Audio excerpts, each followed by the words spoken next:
在龙潭的桃园客家文化馆，开阔摩登的馆区，随处可见美丽的客家装饰。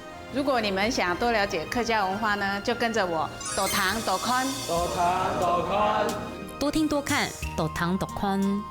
来带你们走这条很特别的楼梯，叫钢琴楼梯。我们猜猜看有没有声音？跟着导览员来到邓雨贤音乐馆，台湾音乐之父的生平事迹和创作点滴尽在眼前。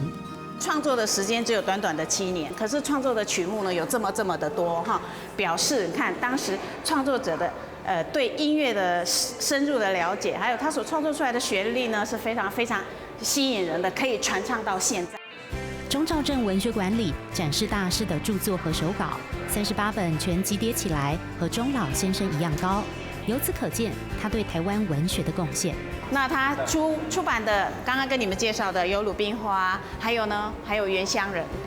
10位2战前出生的客家文学家，他们重要的作品和简介，在客家文学馆中清楚呈现。透过语言导览机，游客可以轻松接近客家文化。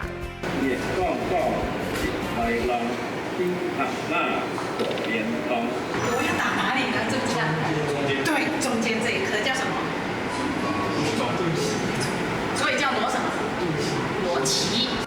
除了客家八音外，客家音乐馆也展出10位著名客家音乐家的作品和生平。没想到怀旧音乐也深受年轻人喜爱。以前阿公阿嬤都是听这种传统音乐，所以感觉很酷。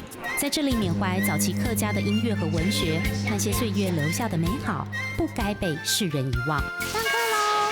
斗堂斗宽，斗堂斗宽，斗堂斗宽。